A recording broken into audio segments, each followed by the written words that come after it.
নমস্কার, সনাতন ধর্মকথা চ্যানেলে আপনাদের সবাইকে স্বাগত। আজ রামায়ণের অযোধ্যাকাণ্ডের ৪৪তম পর্ব শুরু করব।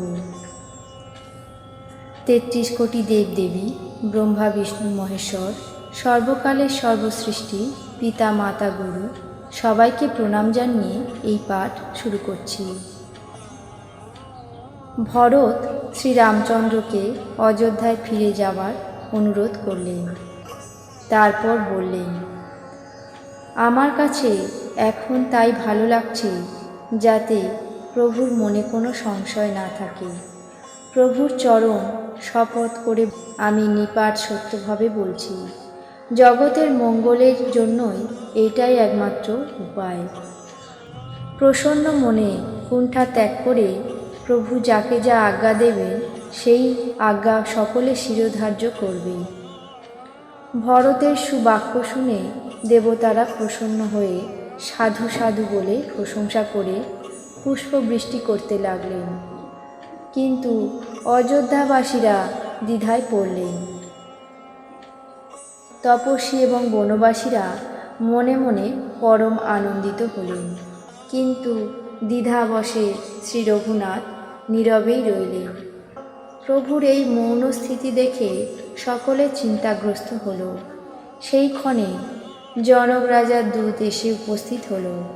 মুনি বশিষ্ঠদেব এই সংবাদ শুনে তৎক্ষণাৎ তাকে ডাকিয়ে আনলেন।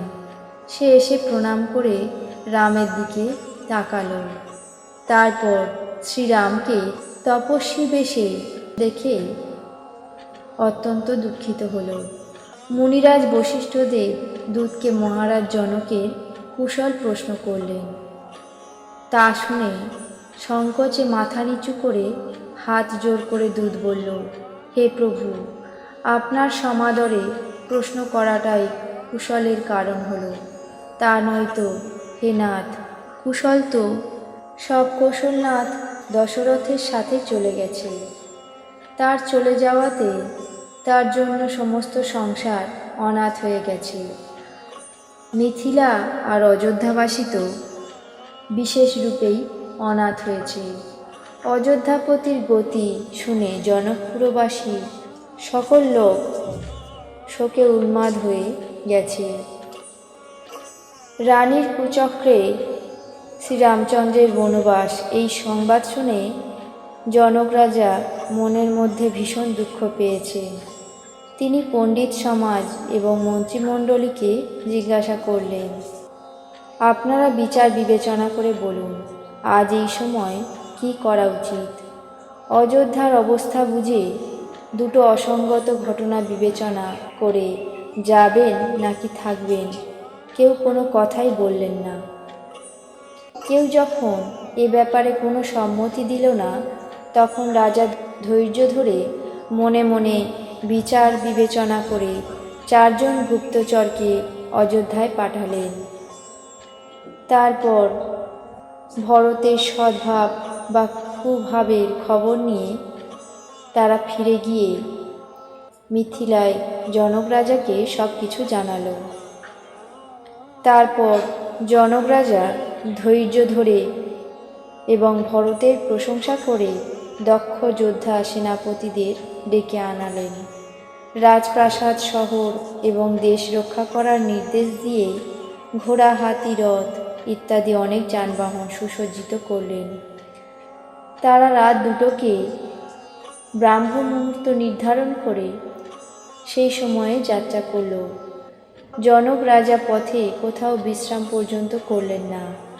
আজই সকালে প্রয়াগরাজে স্নান করে যাত্রা করেছেন।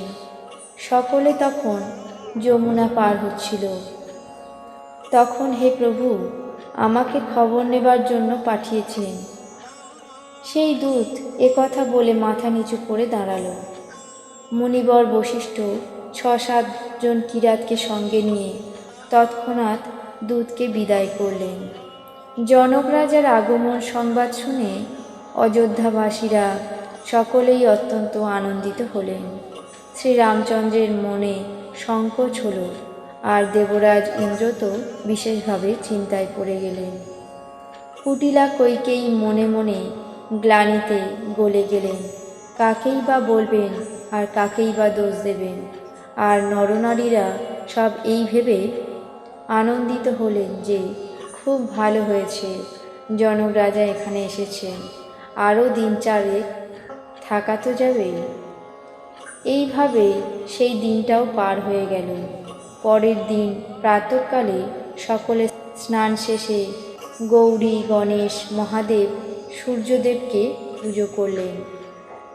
তারপর বিষ্ণুর চরণে প্রণাম করে দুই হাত জোর করে আঁচল পেতে প্রার্থনা করতে লাগলেন যে শ্রীরাম যেন রাজা হয়, জানকী যেন রানী হয়, রাজধানী অযোধ্যায় আনন্দ যেন উছলিয়ে পড়ে।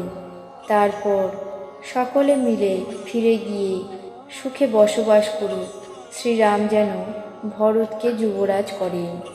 হে দেব, এই সুখরূপী অমৃত স্নান করে সকলকে এই পৃথিবীতে বাঁচবার আনন্দ দিন। আজ রামায়ণের অযোধ্যাকাণ্ডের ৪৪তম পর্ব এখানেই শেষ করছি। বাকি অংশ আগামী পর্বে পাঠ করে শোনাব। আপনাদের কেমন লাগছে তা অবশ্যই কমেন্ট বক্সে জানাবেন। চ্যানেলটিকে সাবস্ক্রাইব করবেন, লাইক করবেন, শেয়ার করবেন। ধন্যবাদ।